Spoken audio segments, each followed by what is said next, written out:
রাস্তার মোড়ে মোড়ে ছিটানো হচ্ছে জলীয় বাষ্প। তীব্র দাবদাহে ফ্যানের সামনে দাঁড়িয়ে স্বস্তি খুঁজছেন অনেকেই। কেউ কেউ আবার ঠান্ডা কোমল পানীয়তে ভেজাচ্ছেন গলা, খাচ্ছেন আইসক্রিমও। সমুদ্র সৈকত ও সুইমিং পুলে পরিবার সহ গোসলের জন্য চলেও যাচ্ছেন অনেকে।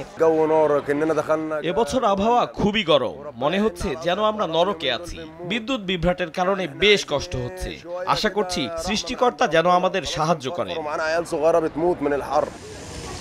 আবহাওয়া বিশেষজ্ঞদের মতে চলতি বছর ৬ জুলাই পৃথিবীর তাপমাত্রা আগের থেকে আরও বেড়ে যাবে। আরব অঞ্চলের দেশগুলোতে দেখা দেবে পানি সংকট। এমন অসহ্য গরমের দেখা এর আগের বছরগুলোতে মেলেনি বলে জানায় তারা। মূলত জলবায়ু পরিবর্তনের বিরূপ প্রভাবে তাপমাত্রার পারদ ক্রমেই বাড়ছে বলে মনে করছেন বিশেষজ্ঞরা। ইরাকে অনুভূত হচ্ছে তীব্র গরম। এ তালিকায় রয়েছে মিশর, তিউনিসিয়া, সিরিয়া সহ উত্তর আফ্রিকার বিভিন্ন দেশ। মৌসুমী সাথী, সময় সংবাদ।